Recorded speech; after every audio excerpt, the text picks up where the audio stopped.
Alhamdulillah wa kafa. Wassalatu wassalamu ala nabiyil mustaba wa ala alihi wa sahbihi ahli sidqi wal wafa wa ba'du.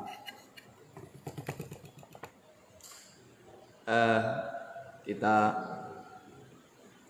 memulai pembahasan kita dengan membahas tentang anatomi lahirnya amal soleh.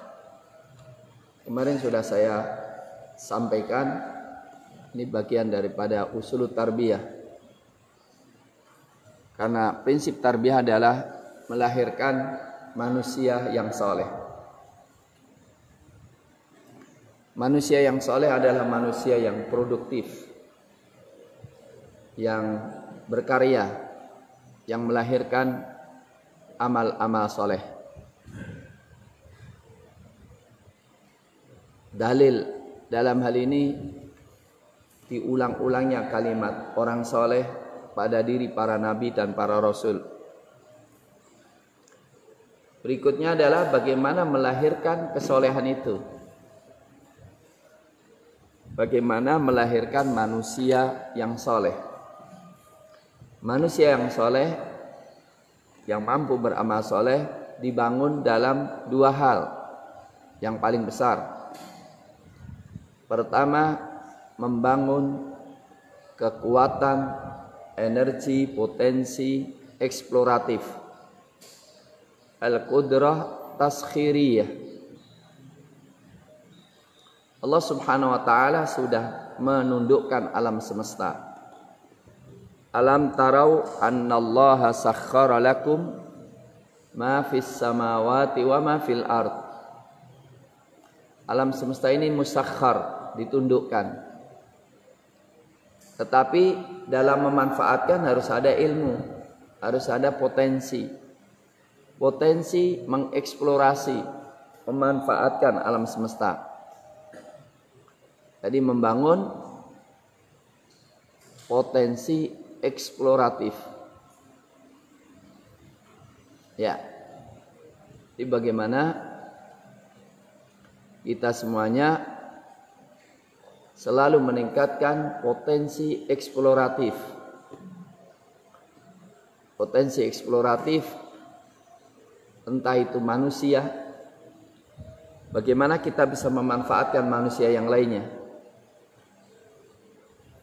atau alam benda binatang ini mengeksplor. Yang kedua, membangun al-iradah al-azimah, membangun kemauan baja, kemauan yang kuat, yang tidak dibendung oleh apapun. Istilahnya azimah, azmil umur, ya. Tugas itu penuh dengan tantangan, tidak bisa melaksanakan kecuali dzawil azmil umur. Ya bunayya aqimis sholata wa'mur bil ma'rufi wanha 'anil munkar wasbir ala ma asabak inna dzalika min azmil umur. Ya, inna dzalika min azmil umur. Azmil umur itu apa? Segala perkara yang tidak bisa dilaksanakan kecuali dengan tekad kuat. Ya.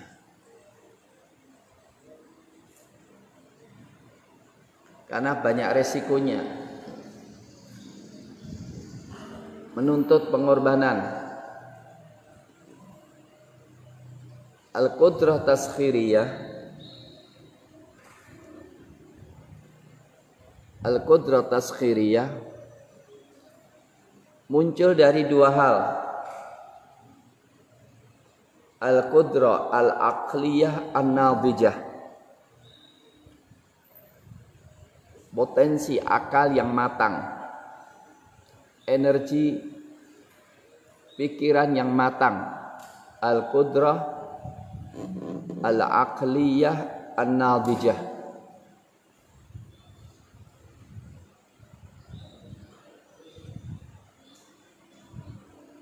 Potensi akal yang matang. Yang kedua, al-khibrat ad-diniyah wal kauniyah wal ijtimaiyah al-murabbiyah. Pengalaman agamis. Pengalaman agamis natural sosial yang mendidik.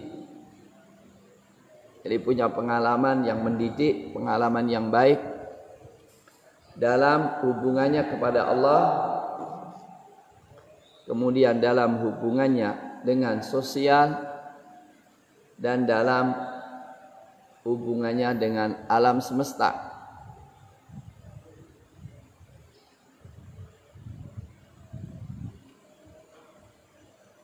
Ini ada bibit kurma, ini pengalaman juga. Mak saya bertanya, sudah nggak tahu bagaimana cara ngawinkan itu, perlu pengalaman. Karena kurma harus dikawinkan, ya buahnya itu kalau dikawinkan. Apakah dikawinkan sebelum nanam atau kawinkan setelah nanam? Bagaimana cara mengawinkannya? Nah, ini pengalaman juga. Karena Rasulullah Sallallahu Alaihi Wasallam pernah mengatakan, nggak usah dikawinkan aja deh. Kalau memang Allah nakdirkan hidup. Kemudian para sahabat nggak mengawinkan tapi nggak berbuah-buah. Maka Rasul mengatakan, antum a'lamu bi umuri dunyakum. Kalau urusan teknis, ya dunia kalian lebih tahu. Teknis ya, bukan nilai ya. Ya. Jadi perlu pengalaman ya. Jadi kunci, pegang kunci ini. Kekuatan eksploratif perlu pengalaman dan kecerdasan. Pengalaman dan kecerdasan. Maka perlu banyak pengalaman. Kalau berbagai latihan itu, bagaimana peserta latihan dipaksa untuk dapat duit tanpa modal sama sekali. Ya, walaupun kaya raya ikut pelatihan, dipaksa, pokoknya harus balik dapat duit. Nah, nanti banyak pengalaman yang cukup menarik. Ya. Adapun al-iradah, al-azimah, kemauan yang kuat adalah lahir dari al-qudrat al-aqliyati nadijah, energi, kekuatan, potensi, akal yang matang sama dengan atas, plus idealis. Idealis. Cita-cita yang tinggi. Model hidup yang menarik. Maka bisa tiga, harus ada kecerdasan, pengalaman, dan idealis. Sederhana. Kata kuncinya pengalaman, kecerdasan, dan idealis.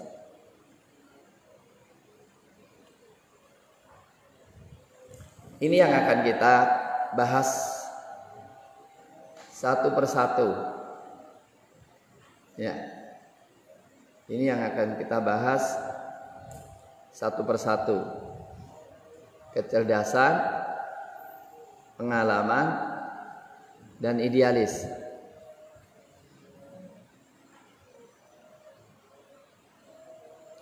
Sekarang kita bicara tentang bagaimana takwin, bagaimana membangun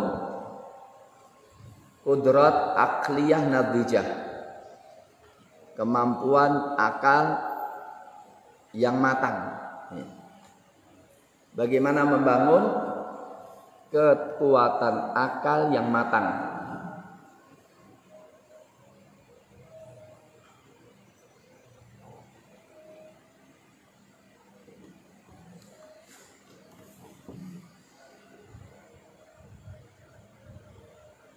Pertama adalah klasifikasi kemampuan akal. Perhatikan ya. Ternyata kemampuan akal itu bermacam-macam yang disebutkan oleh Quran. Pemberdayaan akal sesuai dengan kemampuannya. Jadi di sana ada beberapa kompetensi, qudrat, kafaat,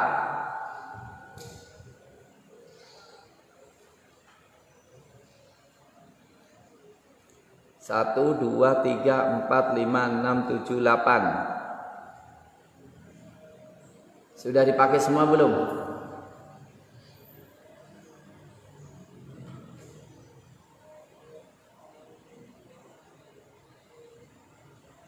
Ini kata dokter. Ini kata Dr. Majid Arsan Kailani. Pertama, qudratul aql, menyimpan maklumat dan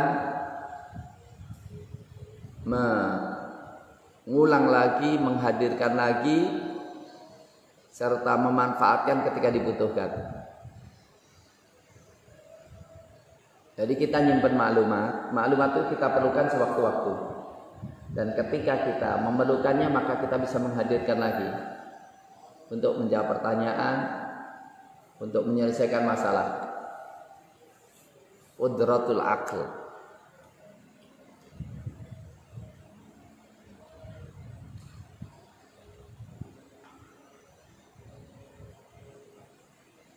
Apa ya kalau sekarang ya? Menghafal, menyimpan dan menggunakan lagi. Rumus matematika, pengurangan, penambahan, pengalian. Ada rumusnya, disimpan dalam akal. Ketika ada bilangan-bilangan, hukum warisan dia bisa manfaatkan. Menyimpan teori dan menggunakan ketika diperlukan. Hukum warisan sudah dipelajari belum? Sudah? Sudah belum? Hah? Sebagian? Sebagian kalian, sebagian belum? Sudah. Nah, hukum warisan itu kan ada kaidah-kaidahnya.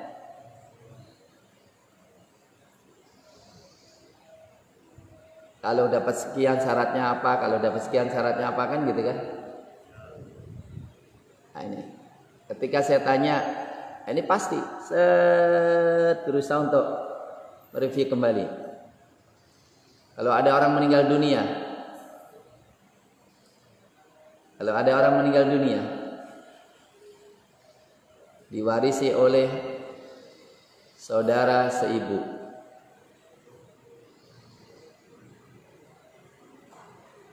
sama anak perempuan 1, sama istri, berapa dapatnya semua?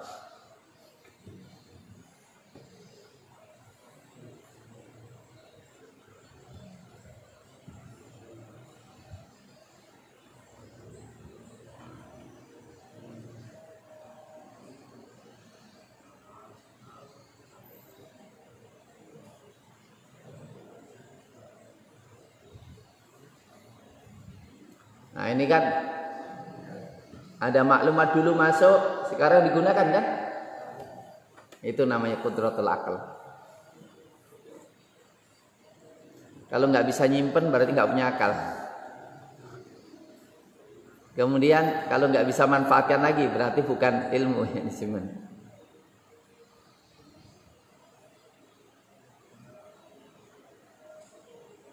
Baik. Qudratut ta'wil. Takwil. Takwil mimpinya Nabi Yusuf alaihissalam, yaitu kemampuan untuk mengimplementasikan teori ilmiah atau mengimplementasikan ilmiah sebuah teori.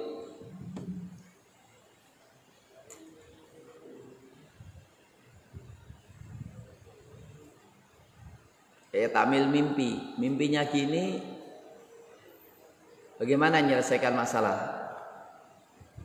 Mimpinya ditakwilkan akan ada paceklik selama 7 tahun. Bagaimana selama 7 tahun itu masih tersedia pangan, ketahanan pangan dengan manajemen.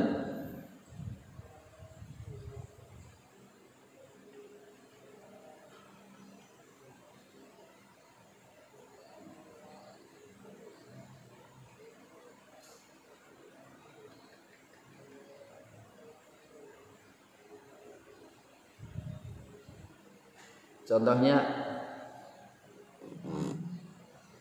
di sana ada problem kita, air.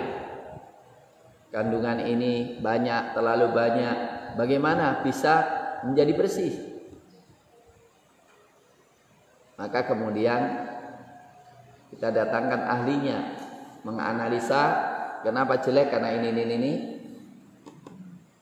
Bisa nggak jadi air yang bersih, bisa sehat untuk diminum? Ada teorinya, ada treatmentnya. Kemudian diminta untuk bikin perbaikan. Saya melihat sudah ada minuman cukup baik, ya? Atau kalian belum tahu? Sudah disuplai belum minuman yang dari sini? Kok belum? Yang kalian minum di sini air minum dari mana? Enggak dari situ. Ada sesuatu yang nggak nyambung berarti. Karena yang di sana disuplai dari sini.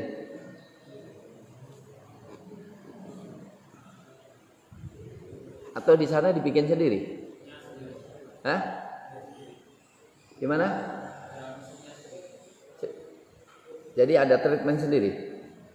Mungkin langsung 2 mungkin. Tapi perlu saya tanyakan.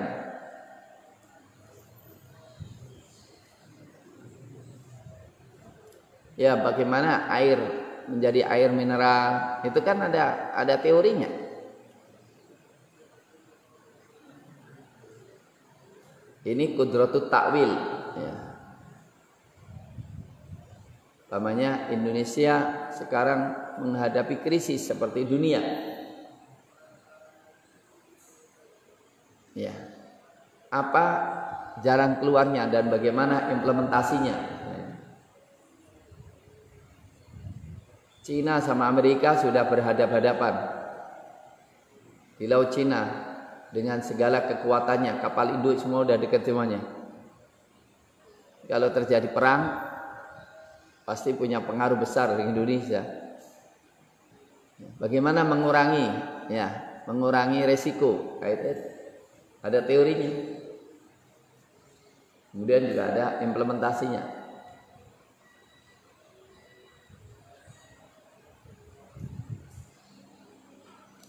Ada qudratut tadabbur. Kalau at-tadabbur adalah rabtu bainal muqaddimat wan nata'ij. Mengaitkan antara muqaddimah dan hasil.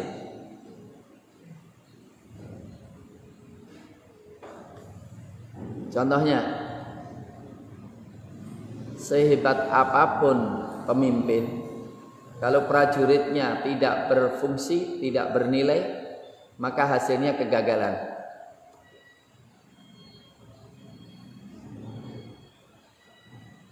Contoh, ini teori diambil dari apa?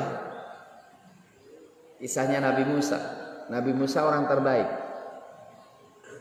yang dipimpin nggak punya keberanian. Sudah diselamatkan dari Firaun dengan mukjizat, tinggal menguasai Palestina dengan usaha. Tapi rakyatnya tidak mau usaha sama sekali, punya jiwa pengecut. Hasilnya tidak layak untuk menerima kemuliaan kemenangan. Akhirnya dibinasakan. Qala rabbi inni la amliku illa nafsi wa akhi fafruq bainana wa bainal qaumil fasiqin. Ya Rabb, aku tidak memiliki kecuali diriku sendiri dan saudaraku. Aku nggak bisa lagi mimpin bangsa pengecut ini. Maka pisahkan aku dengan mereka. Yang terjadi, qala fa innaha muharramatun alaihim. Kalau begitu mereka haram masuk Palestina. Arba'ina sanatan yatihuna fil ard. 40 tahun mereka tersesat di gurun Sinai. Namanya apa? Teori pemutusan generasi. Generasi pengecut diputus dari keturunannya supaya keturunannya lahir tidak jadi pengecut. Nah, kalau kita generasi ikut-ikutan jadi pengecut, maka apa? Harus diputus juga.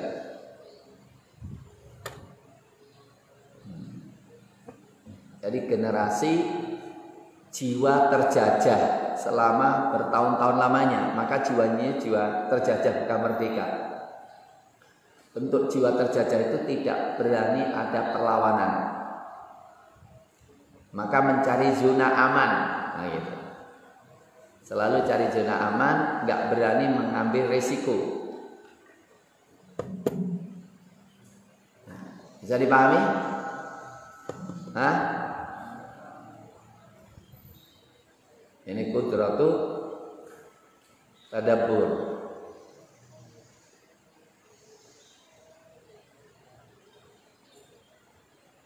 Qudratu tafakkur. Al-wusul ilal haqa'iq, sampai kepada hakikat-hakikat. Jadi berpikir itu sampai ada hakikat. Apa hakikat kehidupan, apa hakikat energi, apa hakikat tantangan, apa hakikat. Berpikir sampai pada kesimpulan hakikat-hakikat yang qat'i. Tadakkur la'allahum yatadakkarun. Qalilan ma tadakkarun. Apa tadakkur? Qudratu istirja'il khibrah wa ru'yatu janibis shawab.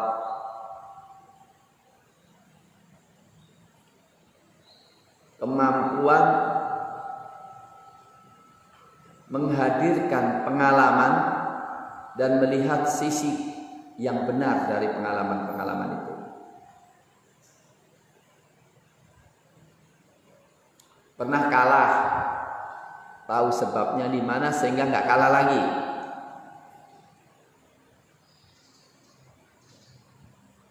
Kita itu ditipu oleh pemimpin berkali-kali.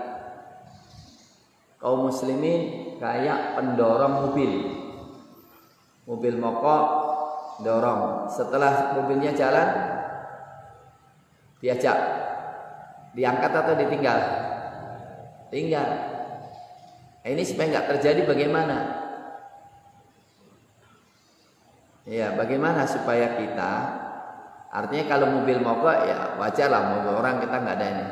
Tapi jangan sampai memilih pemimpin seperti dorong mobil mogok.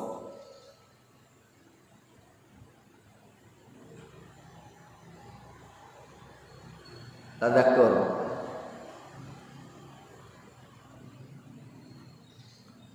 Jadi harus banyak pengalaman dan bagaimana sikap yang tepat dalam kasus tersebut.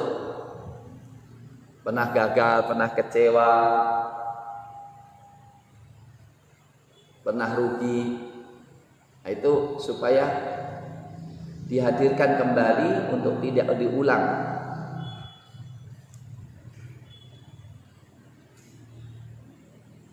Afala yatadabbarun wa yatafakkarun. Afala tadakkarun. Qudratun nazar, afala yang durun. Kalau nazar apa? Al-kashfu anil majhul, menyingkap hal yang abstrak, menyingkap hal yang tersembunyi, itu namanya nazar. Termasuk yang tersembunyi biasanya teori. Allah Subhanahu wa ta'ala mengatakan semuanya itu ada sunnahnya. Orang sehat sakit ada sunnahnya.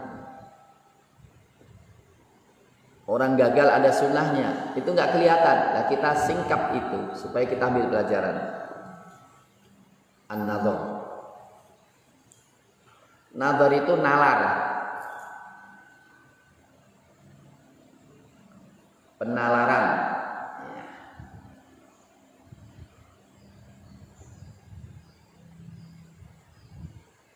Qudratus syuhud.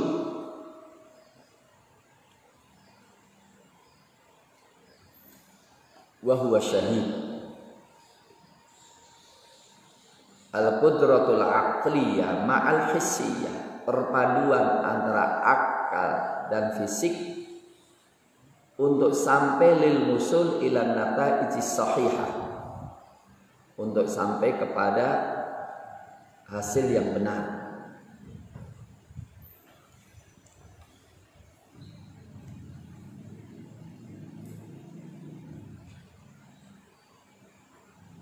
Dzalika dzikra liman kana lahu qalbun aw alqas sam'a wa huwa syahid.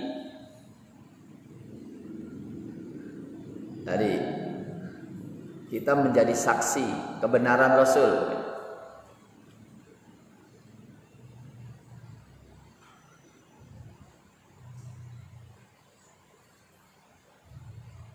Orang bersyahadat itu kalau sudah menyaksikan kebenaran. Kayak Sufi Petronan yang masuk Islam. Misionaris 75 tahun kemudian mengumumkan Islamnya. Dia katakan, aku sengaja mengumumkan Islamku di Perancis, tidak di Mali, supaya tidak dituduh masuk Islamku karena takut. Saya benar-benar karena cinta. Jadi dia menyaksikan kebenaran Islam dengan akalnya, dengan pasti dia melihat keindahan sikap daripada kaum muslimin yang menunjukkan bahwa Islam itu baik. Ini penting, qudratus syuhud, ya. Jadi kemampuan untuk memberikan persaksian atas dasar ilmu dan data yang tepat akan keindahan Islam.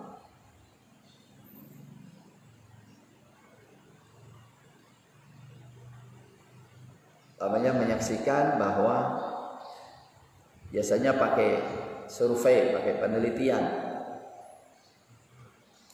didapatkan negara yang paling banyak narkobanya, banyak pembunuhannya, banyak pemerkosaannya, banyak pemabuknya, bukan dari Islam. Ya, bukan dari Islam. Bagaimana Islam dituduh sebagai kekerasan?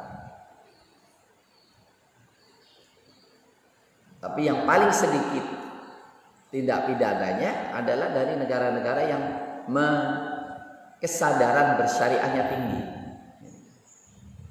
dan hukum Islamnya ditegakkan.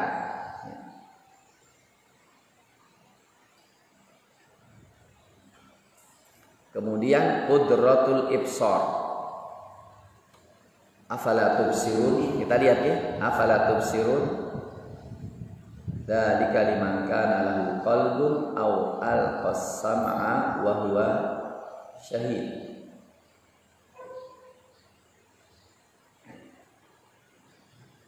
Apa qudratul ibsar? Diqqatun fil fahmi wa ta'ammuq fi tahlilidz zahirah. Apa? Kedalaman dalam pemahaman, teliti dalam pemahaman, dan dalam analisa fenomena.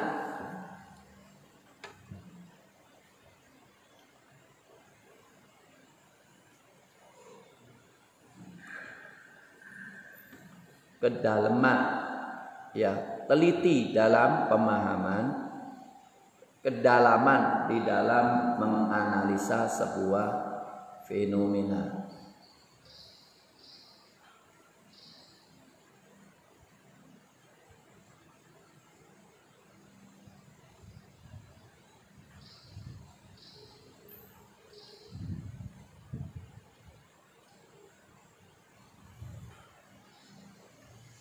Pertanyaan, Indonesia baik-baik saja atau masalah? Masalahnya serius atau biasa-biasa? Ancamannya sangat kritis atau biasa? Kritis. Pertanyaannya, adakah solusi dalam Islam?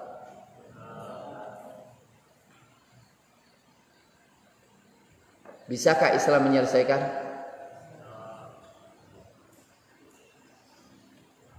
Dalam penyelesaian Islam, adakah syarat-syaratnya? Adakah syarat-syaratnya? Coba dipikirkan.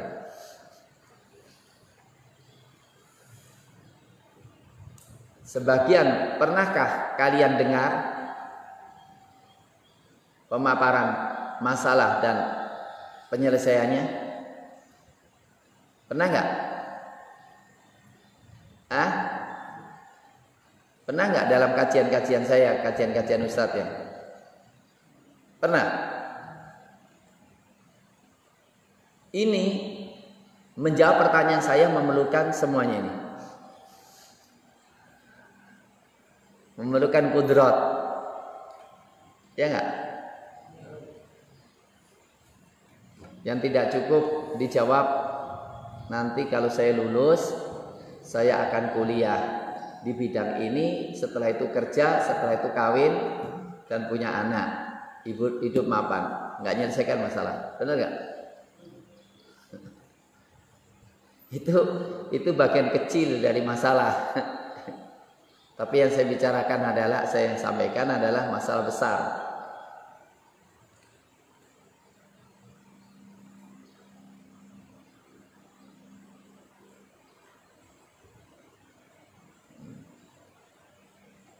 Ada yang mau ini nyampaikan? Coba.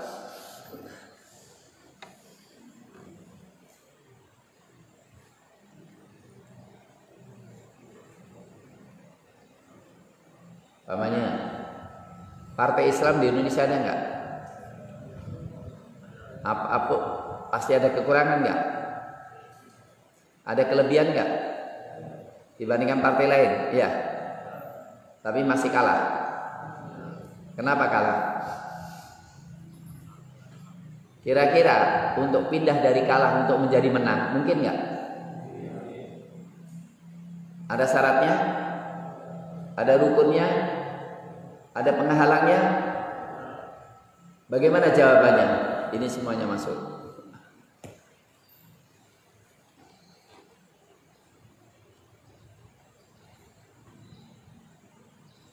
Bisa dipahami?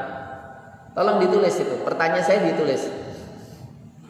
Dan setiap kalian berusaha untuk menggunakan energi, akal dalam berbagai dimensi yang saya sebutkan tadi.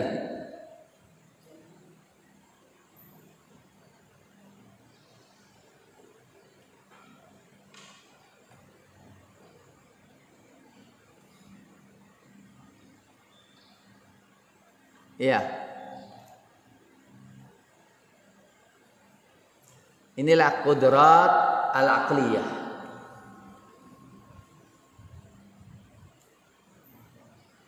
Pernah diskusi kalian masalah-masalah remaja? Sekarang remaja itu subhanallah Kalau narkoba hampir semuanya kena. Lihat aja, artis-artis banyak kena nggak? Tangkap tiap hari ya. Anggota DPR, kepolisian. Itu kira-kira ada sebabnya nggak? Kenapa itu berkembang? Ada sebabnya nggak? Ada. Kira-kira bisa diantisipasi? Kira-kira Islam bisa nggak menggunakan atau menempati posisinya Badan Narkotika BNN, penanggulangan, mungkin bisa nggak? Sangat bisa. Kalau kalian pemuda hafid Quran, diserahin amanah, selesaikan masalah narkotika di Indonesia, bisa selesai? Bisa selesai nggak? Pertanyaan, Quran punya konsep itu nggak? Ada nggak konsep itu? Islam punya konsep nggak? Punya, bisa. Itu dijawab menggunakan ini semua.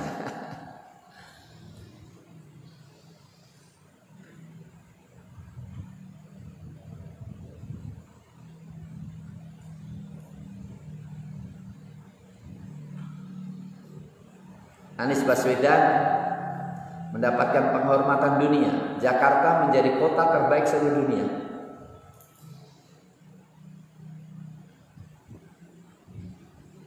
Itu kira-kira kerjanya Anies Baswedan atau siapa?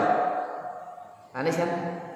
Tapi kemudian pemerintah ngomong itu adalah kerjanya gubernur sebelumnya. Masuk akal nggak? Nggak masuk akal. Kenapa itu terjadi? Ada teorinya. Harus kita buktikan. Pastilah Anies Baswedan melakukan itu karena pandangan dia yang Islam untuk mengaplikasikan dalam penataan kota Jakarta. Oke ya.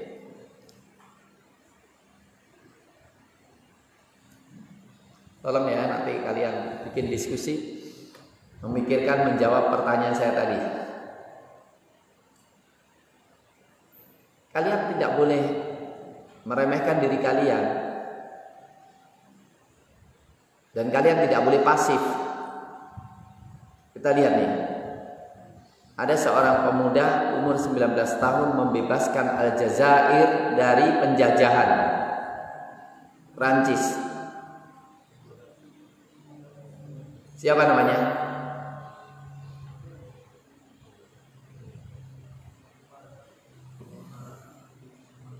(19 tahun) sudah menjadi mufti, pengajar di Masjid Nabawi.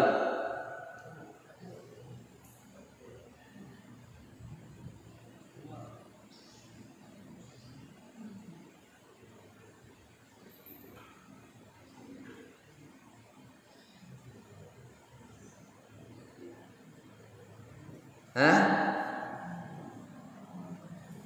19 sudah lulus dari ngaji pondok, kemudian dinobatkan jadi guru ngaji di Masjid Nabawi. Minta izin sama gurunya untuk pulang ke negaranya.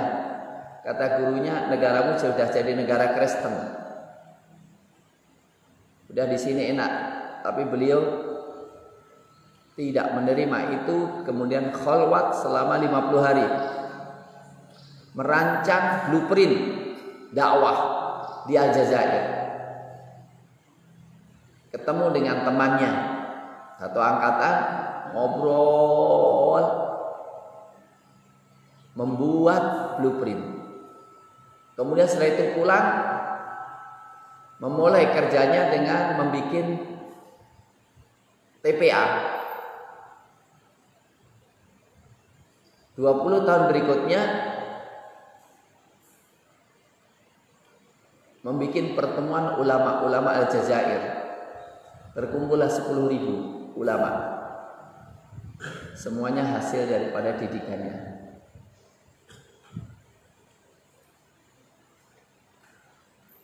Jadi kira-kira kalian bisa nggak? Saya tidak menganggap kalian lulusan sini kecuali kalian mampu untuk bikin pondok seperti sini.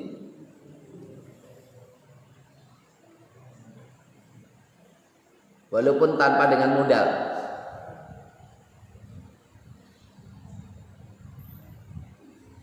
Walaupun tanpa modal, berdiri pondok. Cabang Ibnu Abbas.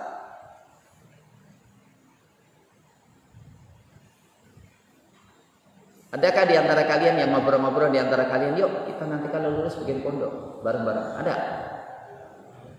Ada nggak? Mana coba? Siapa yang ngobrol-ngobrol bertiga, berempat, berlima? Hah? Ada? Ada nggak?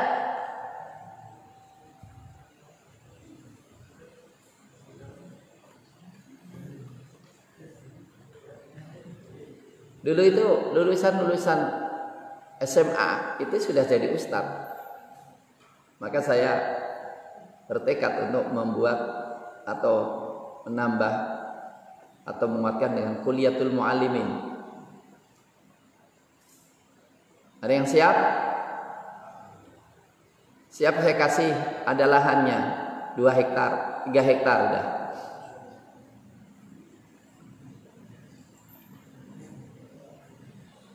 4-5 orang kalian saya serahin 4 ini ada tanah 5 hektar bikin pondok. Ada yang siap?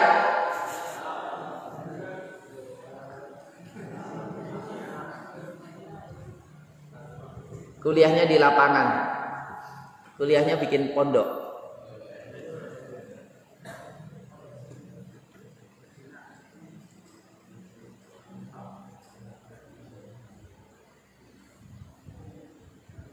Ya.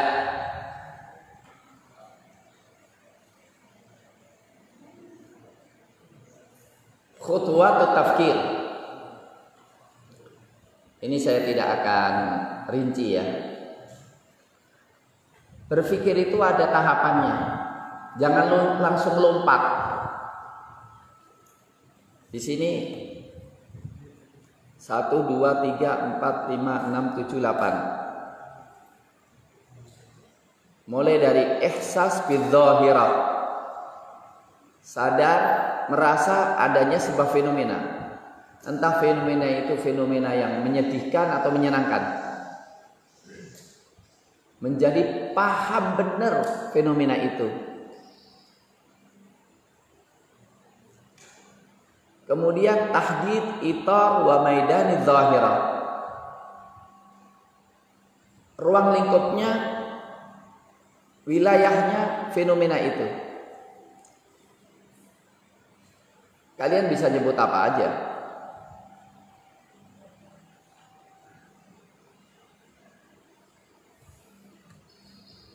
Namanya fenomena LGBT di TNI. Sudah jenderal-jenderal jadi LGBT.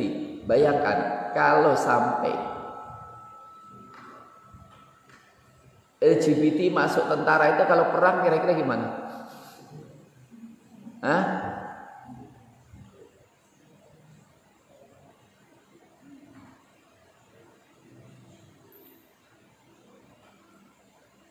Ta'aruf ala tafasili dhahirah, mengenal rincian daripada fenomena. Kemudian renungan terhadap fenomena dan melakukan klasifikasi.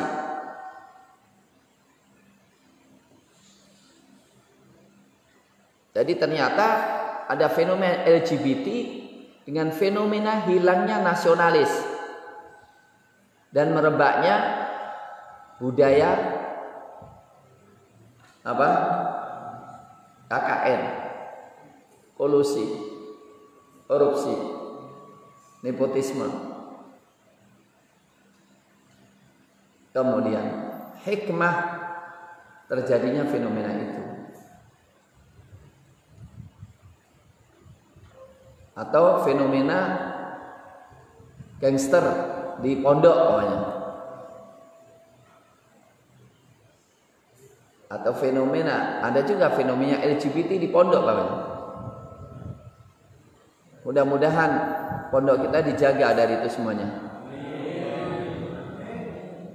Caranya kalau ada muncul langsung digebuk.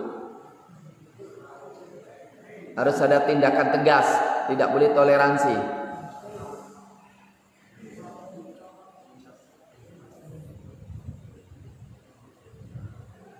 Ya ini ya. Maksudnya kalau kita mau menentukan sesuatu itu jangan langsung lompat gitu ya. Renungan panjang. Menganalisa, mengaitkan, mengorelasikan.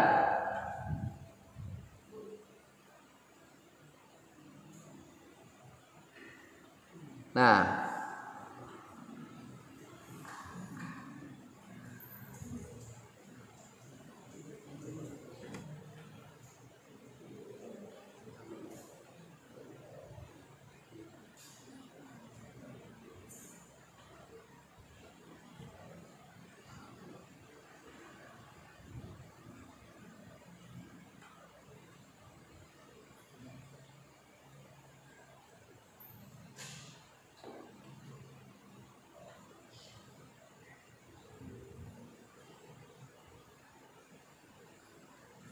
Ashkalut tafkir, corak-corak pemikiran, bentuk-bentuk pemikiran.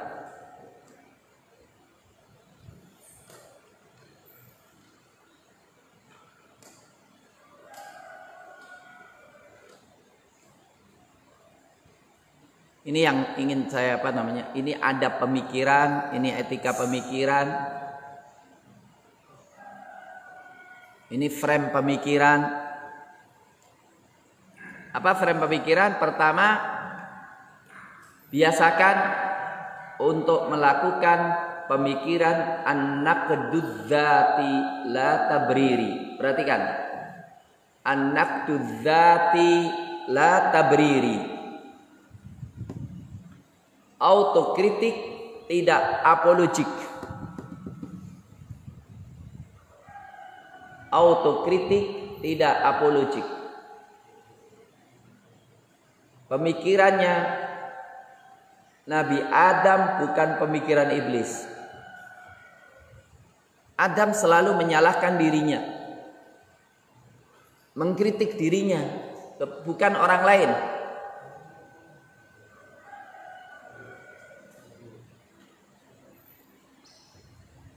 Jadi kalau kita itu nggak bangun malam atau terlambat sholat, jangan nyalain ustadznya.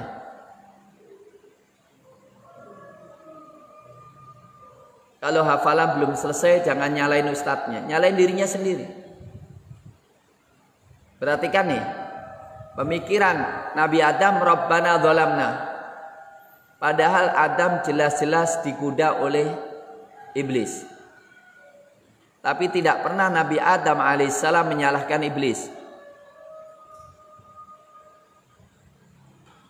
Adapun tabrir itu dari kata yubarrir, membenarkan, pembenaran, apologik.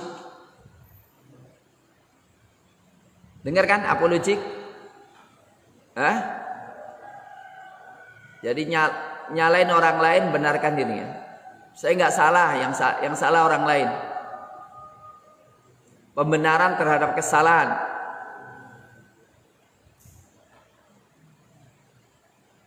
Ada yang suka nyalain ustadznya, nyalain musyrifnya, nyalain muhafidnya, nyalain orang tuanya. Orang kalau suka nyalain orang lain, maka dia tidak pernah menemukan kesalahan dirinya. Dan tidak akan menyelesaikan masalah. Pemikiran apologik nggak akan menyelesaikan masalah. Yang menyelesaikan masalah adalah autokritik. Saya katakan Allah Subhanahu wa taala menjelaskan bagaimana logikanya iblis sebagai logika yang menyesatkan, dan bagaimana logikanya Nabi Adam alaihissalam menyelesaikan masalah. Kesalahan sudah dilaksanakan, tapi tobat datang, melakukan perbaikan. Jadilah melaksanakan khalifah di muka bumi ini dengan amanah.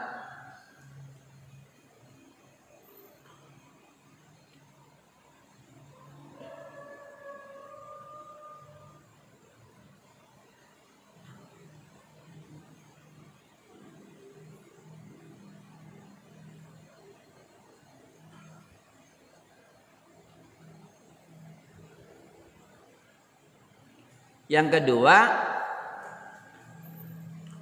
at-tafkirul ilmi la dhanni. Sebisa mungkin berpikir secara ilmiah, data akurat, bukan sangkaan. Bukan kira-kira, tapi atas dasar data.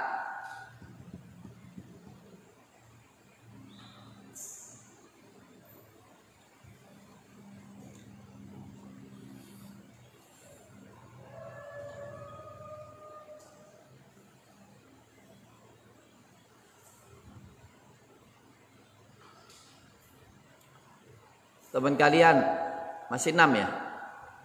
6 atau 2? 3. Mereka suka ikut nggak? Gak tahu ini ikut ini nggak?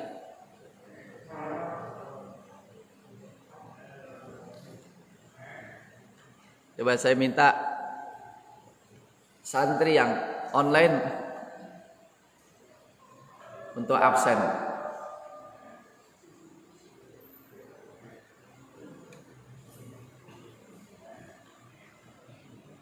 Oke.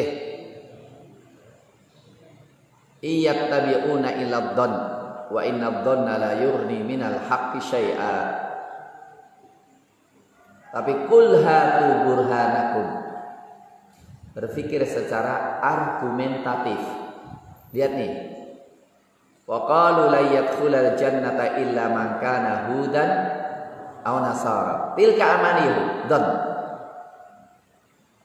Tidak akan masuk surga kecuali Yahudi Nasara. Itu alasannya apa? Sangkaan aja. Maka kemudian qul hatu burhanakum. Mana buktinya? Dapat SK dari Allah. Karena surga itu milik Allah. Memang Allah pernah mengeluarkan SK tidak masuk surga kecuali Yahudi Nasara. Qul hatu burhanakum. Ini berpikir cara ilmiah.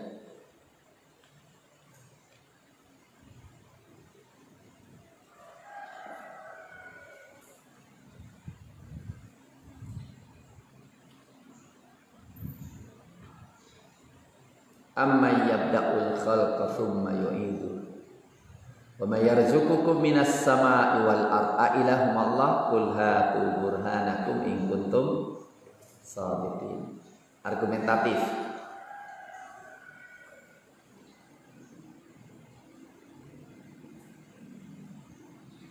Bisa dipahami?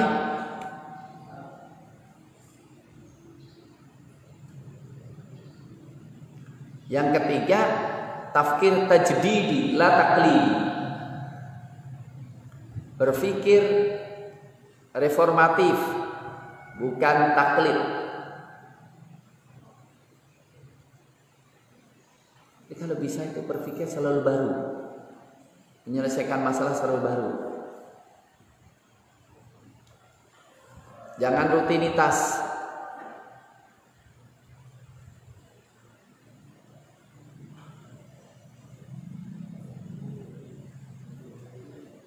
Nah ini teknologi harus memang bagaimana kita bisa didukung teknologi yang kuat gitu ya.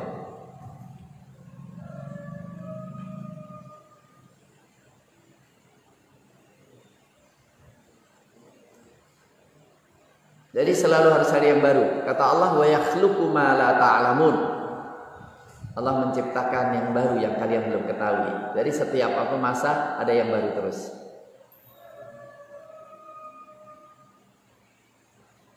Kita itu sebetulnya Masya Allah ya, tentang komputer, pengetahuan teman-teman kita komputer dahsyat. Saya termasuk, ya saya kagum banget dengan seorang sahabat kita. Dia penerbitan buku. Dia itu mengatakan kaya banget pasti kaya banget. Buku tebel, harganya ratusan ribu. Belum dicetak udah habis.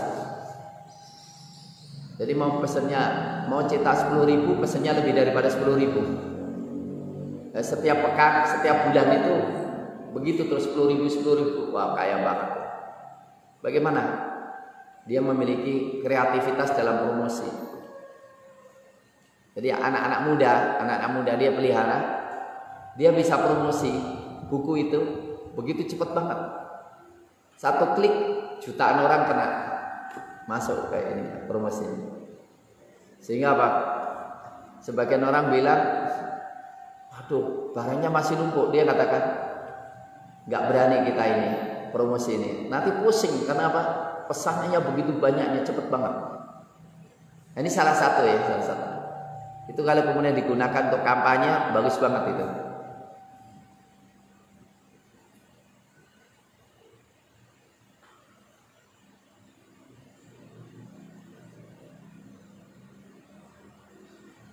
Karena apa? Ternyata promosi itu penting banget. Yang sebetulnya sangat bagus dan saya banggakan, cuma karena kurang promosi, kita nggak manfaatkan itu secara baik. Ya, mulazamah itu bagus sebetulnya, tapi belum laku secara masif. Tapi tetap akan kita berikan support yang ini. Kemudian berpikir secara syamil, la juz'i.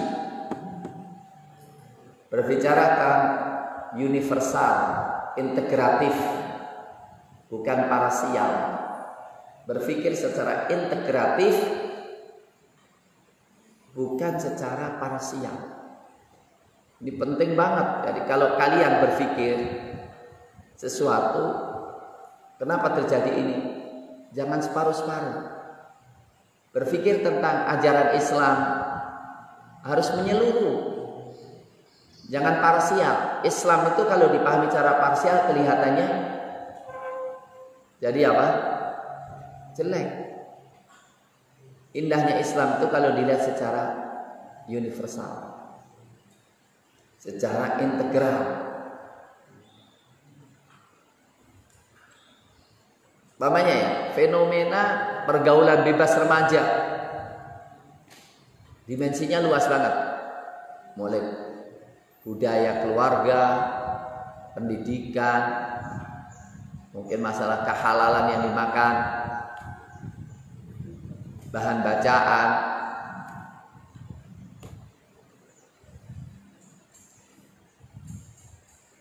ya. Berpikir secara syamil. Islam yang baik jangan dilihat ritualnya saja, tapi semuanya, ritualnya, cara berpikirnya, sikapnya, akhlaknya, karakternya. Syamil la juz'i.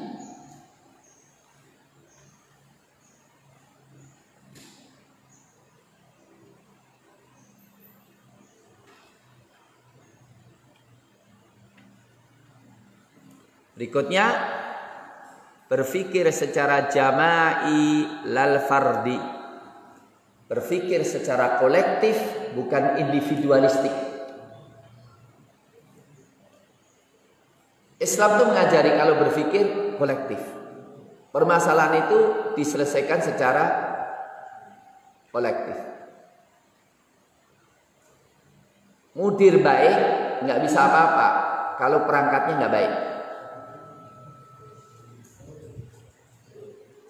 Jadi jangan mengandalkan baiknya pondok dari figur satu orang. Pondok itu bisa baik kalau semuanya baik. Kurikulumnya juga, tata kelolanya juga, gurunya juga. Jadi harus berpikir secara bersama-sama.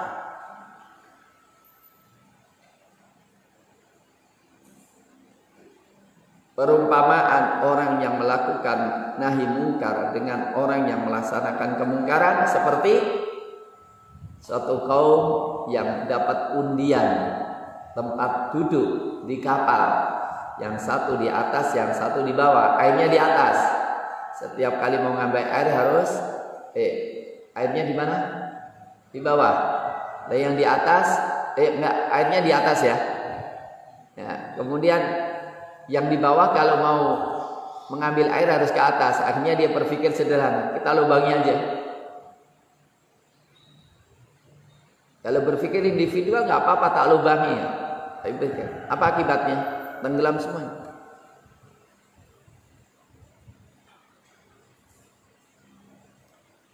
Jadi air kurang, ternyata macam-macam ya.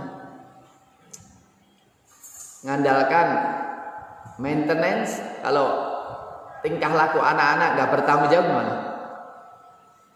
Dimatiin kuncinya, nggak dikembalikan. Terakhir kali apa? Ternyata otomatiknya itu masuk ke pralon. Jadi ngumpet, maka nggak masuk pula. Taunya di mana? Digergaji. Masuk gini bisa. Satu orang berbuat kerusakan habis semuanya, benar nggak? Duit kita akan habis untuk maintenance aja, benar nggak? Ini terjadi apa? Pintunya rusak, buka, nutupnya. Jadi sering terjadi kerusakan itu semua karena maintenance. Penggunaan yang sehat. Sesuatu yang digunakan dengan baik, maka bisa bertahan bertahun-tahun. Tapi kalau penggunaannya nggak sehat, ya sebulan-bulan habis, diperbaiki lagi, begitu. Gara-gara apa? Kelakuan orang yang nggak betah di pondok dan ingin dikeluarkan supaya bebas dari pondok. Mungkin terjadi gitu, mungkin nggak? Mungkin. Ya. Jadi kita harus berpikir jamaah. Maka saya katakan, selama masih ada pengkhianat satu, maka berkah nggak turun. Ana tsalitsus syarikain. Saya adalah yang ketiga, aku yang ketiga dari orang yang berserikat. Malam yakun ahadumal akhar, selama tidak ada yang khianat. Fa idza khana ahadumal akhar kharajtu min bainihi. Kalau khianat maka saya keluar dari mereka. Berikutnya adalah at-tafkir sunani lal khurafi. Ya, jadi berpikir atas dasar sunnatullah, bukan khurafat. Tadi bukan ujuk-ujuk, tapi semua itu ada sunnah, ada ketentuan dari Allah. Ya, jangan berpikir semuanya mukjizat.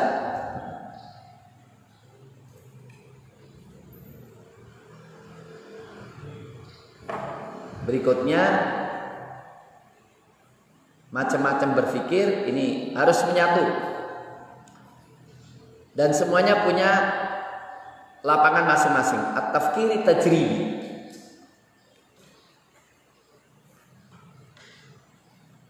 Berpikir eksperimental. Berpikir estetika, akhlaki, moral. Jadi ketika pergaulan berpikirnya apa? Moralis. Tapi ketika dalam penelitian fenomena alam, ya harus observasi dan eksperimen.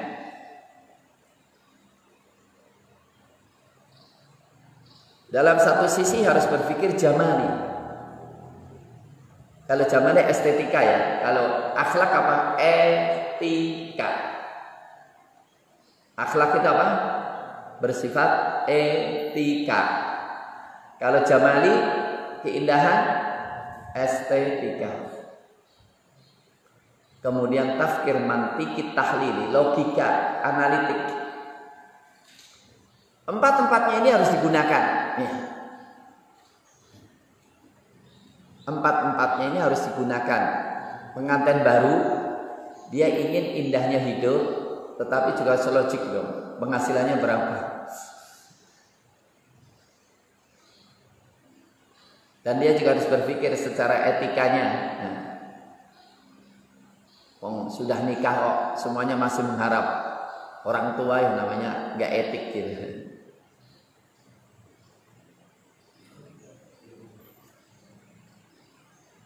Ya kalau bangunan arsitek itu apa?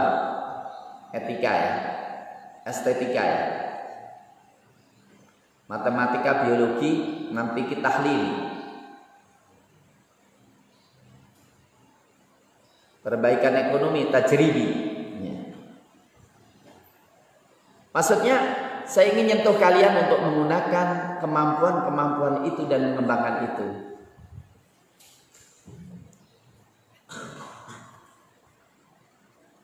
Oke, sudah waktunya udah habis ya. Itu saja.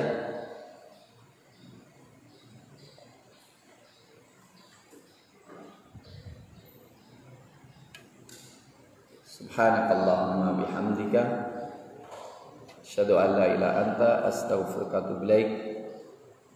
Wa akhiru da'wana alhamdulillahi rabbil alamin.